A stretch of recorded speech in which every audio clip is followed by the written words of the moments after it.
Fala galera, aqui é o professor Tiago e hoje falaremos sobre equilíbrio térmico. O calor, por ser uma forma de energia, obedece à lei de conservação. Dessa maneira, quando um objeto esfria, por exemplo, o calor perdido será transferido para outro lugar, seja na forma de calor mesmo ou em outra forma de energia. Os processos de transferência ocorrem entre objetos e ao mesmo tempo com o ambiente de uma forma geral.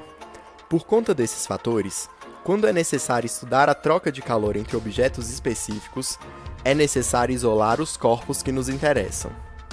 Isso é feito para evitar trocas de calor com outros objetos ou interação com o ambiente. Uma forma de fazer esse isolamento é usando um calorímetro, que é um recipiente usado para medir quantidades de calor absorvidas ou liberadas em um processo físico ou químico.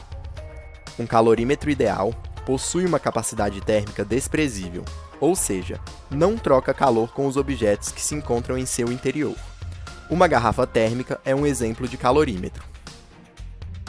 Quando dois objetos com diferentes temperaturas são colocados em um calorímetro, trocam calor entre si até que atinjam uma mesma temperatura, a qual chamamos temperatura de equilíbrio. Como o sistema está isolado, a quantidade de calor perdida por um dos objetos deve ser necessariamente absorvida pelo outro. Se nos lembrarmos que o ganho de calor é representado por um valor de Q positivo e que uma perda é representada por um Q negativo, chegaremos à seguinte conclusão: a soma dos valores de Q nesse sistema deve dar zero. Vejamos como seria na prática. Um objeto A é colocado juntamente com o objeto B dentro de um calorímetro. Após atingirem o equilíbrio térmico, constatou-se que A perdeu 300 calorias. B, então, ganhou 300 calorias. Nessa situação, QA é igual a menos 300, pois o corpo A perdeu calor, e QB, por outro lado, é positivo, pois recebeu calor. A soma de QA e QB é zero, significando que não houve criação nem destruição da energia. Essa mesma ideia vale para qualquer quantidade de objetos colocadas em um calorímetro.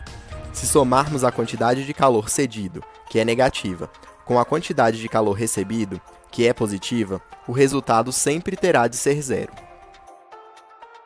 Generalizando, podemos escrever da seguinte forma: QA mais QB mais QC mais QD e assim por diante deve ser zero. Vejamos um exemplo. Um bloco de 200 gramas de chumbo, a 20 graus Celsius, é colocado em um calorímetro, juntamente com 500 gramas de água, a 80 graus Celsius. Qual é a temperatura atingida após o equilíbrio térmico? De início, já sabemos que o chumbo ganhará calor e a água perderá. Além disso, já devemos prever que a temperatura de equilíbrio deve ser um número entre 20 e 80 graus Celsius. Bem, a condição de equilíbrio nos diz que a soma dos calores deve ser zero. Escrevemos então que Q do chumbo mais Q da água deve ser zero. Como não há possibilidade de mudança de fase para as modificações ocorridas, o calor trocado entre o chumbo e a água é essencialmente calor sensível. Assim, podemos substituir o Q por m vezes C vezes ΔT. Para o chumbo, teremos 200 vezes 0,03 vezes TF menos 20. Para a água, teremos 500 vezes 1 vezes TF menos 80. Veja que não sabemos a temperatura final, mas sabemos que ela será igual para o chumbo e para a água, de modo que a diferença de temperatura será a diferença entre a temperatura final e a temperatura inicial de cada um. Dessa forma, teremos 6 que multiplica TF menos 20, mais 500 que multiplica TF menos 80, isso tudo igual a zero. Fazendo a distribuição nos parênteses, teremos 6TF menos 120 mais 500TF menos 40.000 igual a zero. Agrupando termos semelhantes, ficamos com 506TF menos 40.120 igual a zero, ou ainda 506TF igual a 40.120. TF é igual a 79,28 graus Celsius. Perceba que o valor ficou mais próximo da temperatura da água.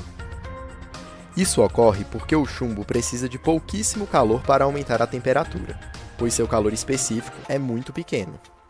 No próximo vídeo, falaremos sobre mudanças de fase. Até lá!